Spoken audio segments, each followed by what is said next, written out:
यही पूरे मुल्क पे थोपने की कोशिश और हर एक से ये कहना कि आप यही गाना गाएंगे, इसी से आपका पेट्रियोटिज्म जाहिर होगा।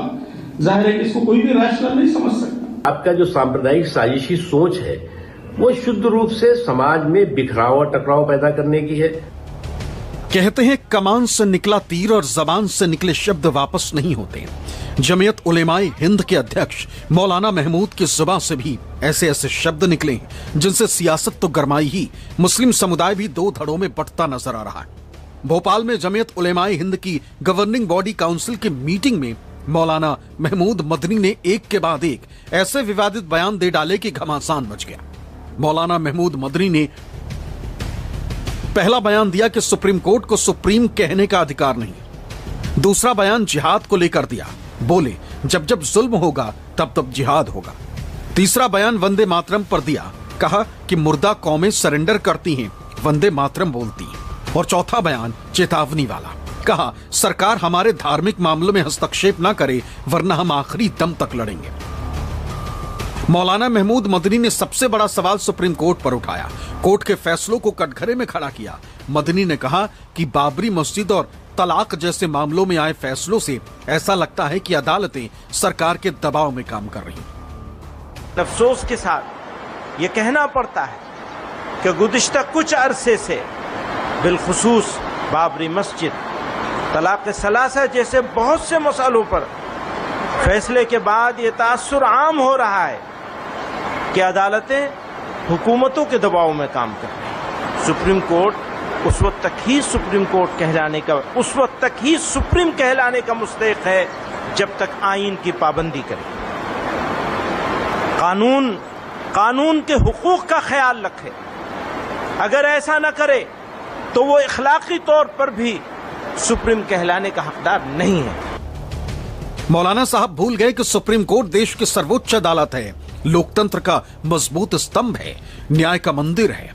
उस पर देश के हर नागरिक को भरोसा है और जिन मामलों का जिक्र उन्होंने किया है उसमें हर पक्ष को सुप्रीम कोर्ट में अपनी बात रखने का पूरा मौका मिला था।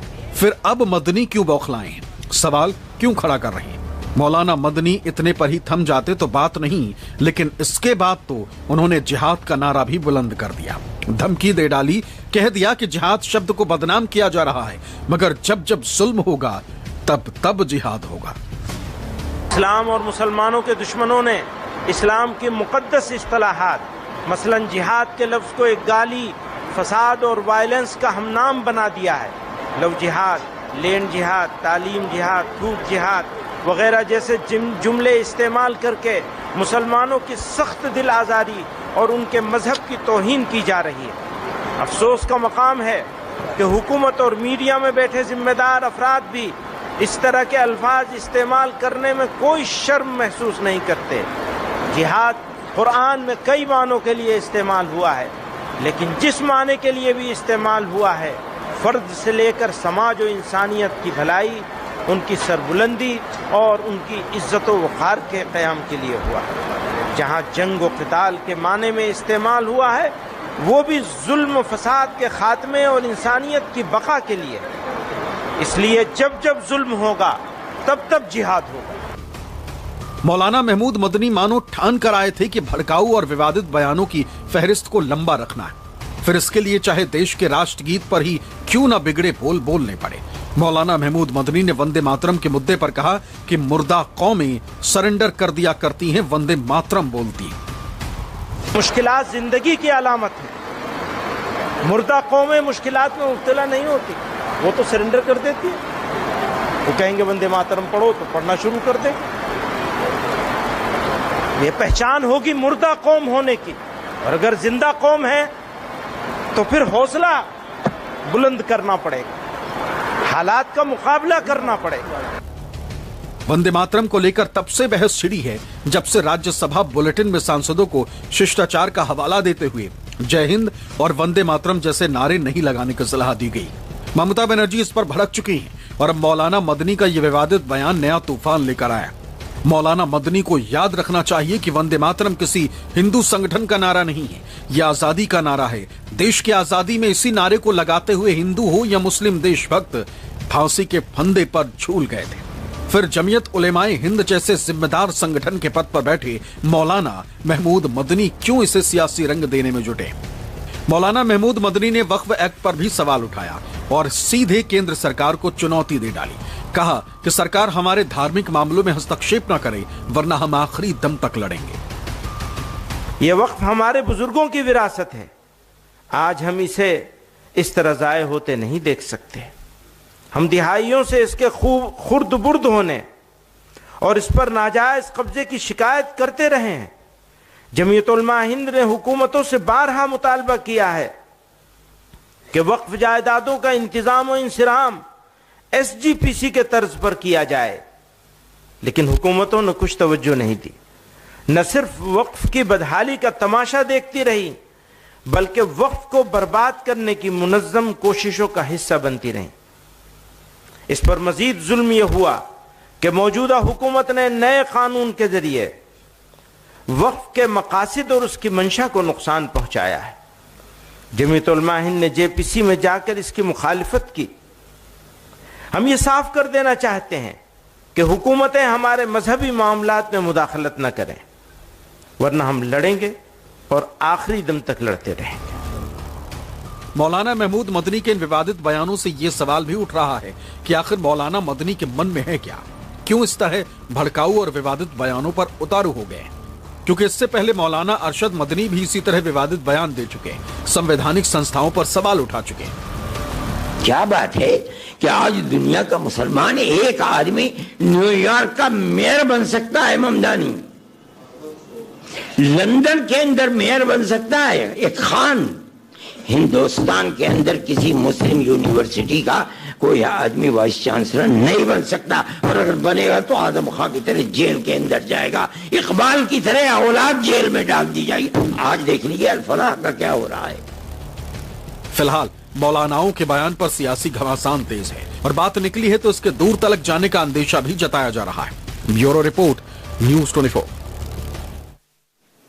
एक बात तो तय है कि मौलाना महमूद मदनी के दिल की पीड़ा विषैले बयानों के रूप में सामने आ रही है, लेकिन इन विवादित बयानों पर सीधा सीधा कुछ सवाल उठ खड़े होते हैं। सबसे पहला सवाल तो वही जो पूछा जा रहा है और अक़लियत भी पूछ रहा है कि क्या युवाओं को भड़काने का काम कर रहे हैं मदनी। इसके अलावा सवाल है कि क्या संघीय ढांचे पर विश्वास नहीं रहा महमूद मदनी का। साथ ही सुप्रीम कोर्ट पर जब निशाना साधते हैं तो सवाल उठता है कि आखिर सुप्रीम कोर्ट से ऊपर वो शरीयत के संदेश को मानते हैं। इसके अलावा संवैधानिक संस्थानों पर आखिर यकीन क्यों नहीं है मौलाना महमूद मदनी को, और क्या जमीयत को बड़ा बनाने के लिए ही उन्होंने ऐसा बयान दिया है, जमीयत जो उनकी अपनी संस्था है। अब आपको हम विवादित बयान वाले मदनी का एक बायोडेटा दिखाते हैं, इससे समझिए कौन है मौलाना महमूद मदनी। सबसे पहला, जमीयत उलेमाए हिंद के अध्यक्ष हैं। भारत में जो फोरमोस्ट यानी अग्रणी इस्लामिक संस्थाएं हैं दरअसल उनमें से एक है जमीयत। इसकी स्थापना 1919 में हुई। यह संगठन देश में 100 साल पूरे कर चुका है। 1 करोड़ से ज्यादा इसके सदस्य हैं और 1700 से ज्यादा ब्रांचेस हैं पूरे देश भर में अगर बात करें, और चंदे और सदस्यता शुल्क पर आधारित है, इसी से चलता है। दूसरी बड़ी बात इस सवाल पर कि इनके विचार आखिर किससे मिलते जुलते हैं, तो देखिए स्कूल ऑफ थॉट पारंपरिक सुन्नी, इनसे इनके विचार प्रेरित है, यानी सुन्नी विचारधारा से मौलाना महमूद मदनी प्रेरित हैं, इसी को मानते हैं, इसी को आगे बढ़ाने का काम करते हैं। तीसरी बड़ी बात, दुनिया के प्रभावशाली मुसलमानों में 12वें नंबर पर आते हैं। यह सबसे अहम हो जाता है। अंतर्राष्ट्रीय संस्था है रैबिट, जिसने पूरी दुनिया के प्रभावशाली मुसलमानों की एक लिस्ट जारी की बाकायदा, और इस सूची में 12वें नंबर पर आते हैं मौलाना मदनी, यानी इंटरनेशनली रिकॉग्नाइज्ड चेहरा है। भारत की ओर से मदनी, उनके बोलने का प्रभाव पड़ता है। अब चौथी बड़ी बात, 1992 में देवबंद से ग्रेजुएट हुए, उत्तर प्रदेश के सहारनपुर में है दारुल उलूम देवबंद, आप जानते हैं, इसी मदरसे से इनकी ग्रेजुएशन हुई। देवबंद जो देश में सबसे बड़ा इस्लामिक शैक्षणिक संस्थान है इस वक्त। इसके अलावा मदनी इस्लामोफोबिया के खिलाफ मुखर भी रहे हैं, यानी इस्लाम के नाम पर देश में जो पॉलिटिक्स होती है डराने धमकाने की, उसकी जमकर खिलाफत करने के लिए जाने जाते रहे हैं। लेकिन अब अगर मदनी के सुर बदले हैं तो जाहिर है उनकी बातों को इंटरनेशनली सुना जाएगा, और यह दुनिया में देश के खिलाफ जो इस्लामिक माहौल बनाते हैं उनके लिए एक हथियार, एक हथकंडा साबित हो सकता है। अब मौलाना महमूद मदनी के विवादित बयानों पर सियासी घमासान भी मचना तय था, जो मच गया। हिंदू संगठनों ने मोर्चा खोल दिया है, तो कुछ मुस्लिम संगठनों ने भी मौलाना के बयानों से दूरी बना ली है, मगर बीजेपी ने मौलाना मदनी के बयानों को सीधे लोकतंत्र पर हमला करार देकर प्रहार किया है। सियासी घमासान पर आधारित एक रिपोर्ट आपको दिखाते हैं।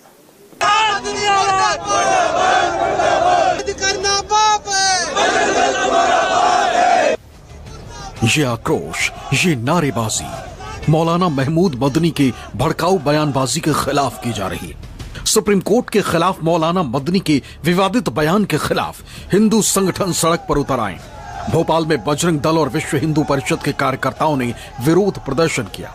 मौलाना मदनी मुर्दाबाद के नारे लगाए। सबके साथ कुछ ना कुछ जुर्म हुआ है, सर्टिफाई करो ना। आप सीधे सीधे बोलिए हम आतंकवादियों के साथ खड़े हैं। ये छुप छुप के बाहर करने क्यों चाहते हो? बुजदिल वंदे मातरम वाला बुजदिल कौम या मरी हुई कौम वो नहीं है जो वंदे मातरम बोलती है। मरी हुई कौम वो है जो छुप छुप के बाहर करती है, पीठ पीछे बाहर करती है। हिंदू संगठनों ने जहां मौलाना मदनी के खिलाफ सख्त कार्रवाई की मांग की, वहीं कई मुस्लिम संगठनों ने भी मौलाना मदनी के बयान पर ऐतराज जताया। अखिल भारतीय मुस्लिम जमात के राष्ट्रीय अध्यक्ष मौलाना शहाबुद्दीन रजवी बरेलवी ने कहा कि मदनी देश में भाईचारा खत्म करना चाहते, तो वहीं ऑल इंडिया इमाम ऑर्गेनाइजेशन के चीफ इमाम डॉक्टर इमाम उमर अहमद एलआईसी ने मौलाना मदनी के बयानों को देश का माहौल बिगाड़ने वाला बताया। मौलाना मदनी साहब के बयान से जो कौमी यकजहती है, हिंदुस्तान में मुसलमान और हिंदू की यकजहती है, भाईचारा है, उस भाईचारे को, यकजहती को खत्म करना चाहते हैं। भारत का मुसलमान अमन शांति के साथ में रहता है और हिंदू भी अमन शांति के साथ में रहते हैं। ये शांति मौलाना मदनी को रास नहीं आ रही है। ये उनका बयान बेबुनियाद है। उनके इस बयान से देश का माहौल खराब होगा, देश के अंदर अराजकता पैदा होगी। मौलाना महमूद मदनी के भड़काऊ और विवादित बयानों से हिंदू संत समाज भी आक्रामक हो गया है। अयोध्या के हनुमानगढ़ी के महंत राजू दास और महामंडलेश्वर विष्णुदास ने मौलाना मदनी पर हमला बोला। स्वामी जितेंद्रानंद सरस्वती ने युवाओं को भड़काने का आरोप लगाया। मौलाना महमूद मदनी का बयान न कि घोर गैर जिम्मेदाराना है, बल्कि इस देश की एकता और अखंडता के लिए भी खतरा है। वो लोग सवाल उठा रहे हैं जिन्होंने एक हाथ में कुरान और दूसरी हाथ में तलवार लेकर के इस देश में बेतहाशा कत्ल किए। मौलाना मदनी जो हैं वो सुप्रीम कोर्ट पर सवाल उठा रहे हैं। इससे साबित हो रहा है कि ये संविधान और कानून को नहीं मानते हैं। ऐसे मौलाना केवल मुसलमान भाइयों को भड़काना चाहते हैं, समाज को तोड़ना चाहते हैं, समाज में नफरत फैलाना चाहते हैं। तमाम विषय पे उन्होंने चर्चा किया। पूछना चाहता हूं, इस्लामिक कंट्री में क्या और मतांतर पंथ का व्यक्ति कहाँ चला जा रहा है? जमीन निकल जा रही है, आसमान निकल जा रहा है, कहाँ चला जा रहा है? उनकी संस्कृति, उनका धर्म, उनका मत, उनका मतांतर, उनका पंथ क्यों नहीं सुरक्षित है? भारत में ही क्यों ये सुरक्षित हैं? क्यों ये बोल पा रहे हैं? राजू दास जैसे कोई अफगानिस्तान, सीरिया, ईरान, इराक में क्यों नहीं है? मदनी जैसे लोग हिंदुस्तान में क्यों हैं?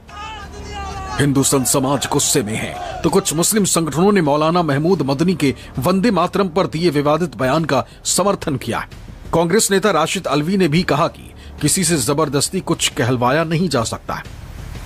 तो पैट्रियोटिज्म भी, मुल्क से ताल्लुक का इजहार भी अपने अपने अकीदे के मुताबिक लोग करेंगे। कोई खास स्लोगन, कोई खास गाना यही पूरे मुल्क पे थोपने की कोशिश और हर एक से ये कहना कि आप यही गाना गाएंगे, इसी से आपका पैट्रियोटिज्म जाहिर होगा, जाहिर है कि इसको कोई भी रैशनल नहीं समझ सकता। तो जो लोग वंदे मातरम के जरिए अपनी मोहब्बत का इजहार करना चाहते हैं करें, कोई और किसी और जरिए से करना चाहते हैं और जरिए से करें। भारत के अंदर लोकतंत्र है, डेमोक्रेसी है। ये मुमकिन नहीं है कि आप किसी से जबरदस्ती, चाहे वंदे मातरम हो, चाहे अल्लाह अकबर हो, चाहे जय श्री राम हो, आप जबरदस्ती नहीं कर सकते। सबकी अपनी अपनी आस्था है और जिसकी जो मर्जी है वही वो बोलेगा। संविधान फ्रीडम ऑफ स्पीच की इजाजत देता है। मौलाना महमूद मदनी के सुप्रीम कोर्ट पर सवाल उठाने और वंदे मातरम पर विवादित बयान से बीजेपी हमलावर हो गई। बीजेपी ने जहां सुप्रीम कोर्ट से इस मामले पर स्वतः संज्ञान लेकर एक्शन की मांग की, वहीं ऐसी बयानबाजी को देश के खिलाफ साजिश करार दिया है। इस प्रकार के बयान दे करके जो सोचते हैं कि उनकी दुकान चलती रहेगी, तो अब वो ऐसी दुकानें चलने वाली नहीं है। वंदे मातरम जो है वो ऐसा आजादी का गीत है जिसको कि आजादी के दीवानों ने झूम झूम करके और पूरे जुनून और जज्बे के साथ जो है वो उसको गा करके जो है वो देश के अंग्रेजों को बाहर भगाया। अब ये नए जो है वो व्हाइट कॉलर टेरर टाइकून्स आ गए हैं, यही इनको भी जो है वो सफाई और इनकी धुनाई इसी वंदे मातरम की सोच और समझ से लोग करेंगे। मौलाना महमूद मदनी के विवादित बयानों ने बीजेपी को ऐसा मौका दे दिया है जो आने वाले दिनों में सियासत को और गर्मा सकता है, क्योंकि बीजेपी के तेवरों से साफ है कि इस मुद्दे को वो आसानी से छोड़ने वाली नहीं और इसके बहाने विपक्ष को निशाने पर ले सकती है। Bureau report, news 24। अब आपको हम जमीयत का स्टैंड दिखाते हैं इस विवाद के बीच, जिसके अध्यक्ष हैं मौलाना महमूद मदनी। तो देखिए इनके स्टैंड क्या रहे हैं, समझिए। आजादी से पहले टू नेशन थ्योरी के खिलाफ था ये संगठन। आजादी से पहले 1919 से स्थापना हुई। मुस्लिम लीग जब धर्म के नाम पर भारत के विभाजन के साथ दो देशों की पैरोकारी कर रहा था, उस वक्त जमीयत ने इसका जमकर विरोध किया था। उसके बाद 2001 आ जाइए, आतंकवाद जिहाद नहीं फसाद है ये कहा था। 2001 में जब आतंकवाद चरम पर था, संसद पर हमला इसी साल हुआ था, तब जमीयत ने अपने कार्यक्रम में आतंकवाद के खिलाफ एक प्रस्ताव पास किया था। कहा था कि आतंकवाद जिहाद नहीं बल्कि एक फसाद है। फिर परवेज मुशर्रफ का दौरा नहीं भूला जा सकता। परवेज मुशर्रफ को दो टूक उन्होंने सुनाया था, भारत के मुसलमानों को सलाह न दे। 1999 करगिल के गुनहगार परवेज मुशर्रफ जब पीस प्लान के तहत भारत आए तो एक प्रेस कॉन्फ्रेंस में पाकिस्तान में पल रहे आतंक के कैंप्स को भारतीय मुसलमानों की स्थिति से जोड़ने की कोशिश की। इस पर तब राज्यसभा सांसद थे मौलाना महमूद मदनी। उन्होंने मुशर्रफ को करारा जवाब देते हुए कहा था कि जितनी पाकिस्तान की आबादी है उससे ज्यादा मुसलमान भारत में रहते हैं और भारतीय मुसलमानों को आपकी सलाह की जरूरत नहीं है। हालांकि इनकी संस्था जमीयत तब विवादों में आई जब 2008 में मुसलमानों को वंदे मातरम न गाने को इन्होंने कहा और इस बाबत बाकायदा एक अधिवेशन में जमीयत ने एक प्रस्ताव तक पास कर दिया। और अब एक बार फिर मदनी ने यह कहकर कि मुर्दा कौमें बंद वंदे मातरम बोलती है, विवाद को एक नई हवा देने की कोशिश की है। इस पर हिंदू संगठन भड़क उठे हैं और मदनी आलोचना के शिकार हो रहे हैं। बहरहाल इस पर सियासत आगे कैसे बढ़ेगी, क्योंकि ये तो चुनावी मुद्दा बन जाता है, ये देखना होगा। लेकिन अब हम बढ़ते हैं आगे और बातें करते हैं एसआईआर की। विपक्ष का एसआईआर प्रण। सोमवार से संसद का शीतकालीन सत्र शुरू होने जा रहा है। उससे पहले रक्षा मंत्री राजनाथ सिंह की अध्यक्षता में सर्वदलीय मीटिंग हुई। इसमें विपक्ष ने एसआईआर का मुद्दा उठाया और संसद में इस पर चर्चा करवाने की मांग कर डाली। सरकार का रुख बताने के लिए काफी है, लेकिन कि कल से शुरू हो रहे शीतकालीन सत्र में संसद रण क्षेत्र में तब्दील होता नजर आएगा।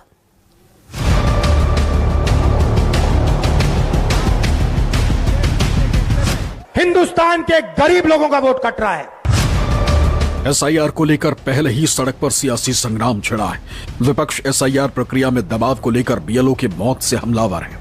देश के 12 राज्यों में चल रही एसआईआर प्रक्रिया को हालांकि चुनाव आयोग ने 7 दिन बढ़ा दिया है, मगर इस मुद्दे को लेकर विपक्ष का आक्रामक रुख संसद के शीतकालीन सत्र में दिख सकता है। सर्वदलीय बैठक में भी विपक्ष ने संसद में एसआईआर पर चर्चा कराने पर अपनी राय रखी। अल्पसंख्यक हैं, आदिवासी भाई हैं, उनको बाबा साहब भीमराव अम्बेडकर जी के माध्यम से जो अधिकार मिले उनको छीनने की तैयारी है एसआईआर के बहाने। हालांकि सर्वदलीय बैठक के बाद सरकार ने कहा है कि वो हर मुद्दे पर चर्चा को तैयार है। संसदीय कार्य मंत्री किरेन रिजिजू ने कहा कि किसी ने नहीं कहा कि संसद नहीं चलेगी या चलने नहीं देगी। हम विपक्ष की बात सुनने के लिए तैयार हैं। ज्यादातर दल की एक राय है कि अगर एसआईआर पर चर्चा नहीं होती तो इसका मतलब सरकार सदन नहीं चलाना चाहिए। संसद का शीतकालीन सत्र 19 दिसंबर तक चलेगा, जिसको लेकर रविवार शाम सोनिया गांधी के आवास पर कांग्रेस संसदीय रणनीति समूह की बैठक हुई। कांग्रेस अध्यक्ष मल्लिकार्जुन खड़गे समेत कई सांसद मीटिंग में शामिल रहे। वहीं कांग्रेस नेता जयराम रमेश ने सरकार के मंशा पर सवाल उठाए। कहा कि 15 दिनों का ये सत्र संसदीय इतिहास का सबसे छोटा सत्र होगा। मोदी सरकार ने पारित होने के लिए 13 विधेयक सूचीबद्ध किए। सरकार ने विपक्ष से कोई सलाह मशवरा नहीं किया। पार्लियामेंट नहीं चलेगा ऐसा किसी ने नहीं कहा, या चलने नहीं देंगे ऐसा भी किसी ने नहीं कहा। कुछ लोगों ने, कुछ नेताओं ने ये कहा कि एसआईआर को लेकर के सदन में हंगामा कर सकता है, ये कहा है। मैंने पॉजिटिव तरीके से ये आपके सामने में आपके माध्यम से कह रहा हूं कि ऑपोजिशन का बात हम सुनने के लिए तैयार है। हर इशू का चर्चा करने का एक तरीका होता है, रूल होता है, कन्वेंशन होता है। विपक्ष की कोशिश है कि एसआईआर का मुद्दा चर्चा में शामिल हो और माना जा रहा है कि जिस तरह पश्चिम बंगाल और यूपी में एसआईआर का मुद्दा गरमाया हुआ है, टीएमसी और समाजवादी पार्टी बीएलओ की लगातार हो रही मौत को लेकर हमलावर है, उससे संसद का सत्र हंगामेदार रहने के आसार नजर आ रहे हैं। Bureau report, news 24। को powered by doctor Morepen glucose monitor, ताकि जिंदगी में मिठास बनी रहे। Ace group launching Ace Verde at Yamuna expressway. IIFL finance gold loan.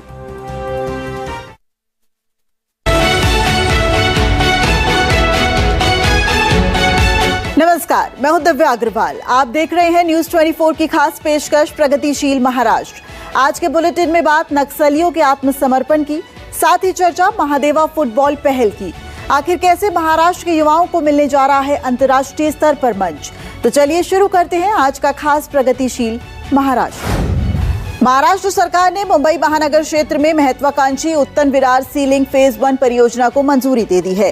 58,754 crore रुपए की लागत से MMRDA इसे विकसित करेगा। कुल 55 किलोमीटर लंबे इस प्रोजेक्ट में करीब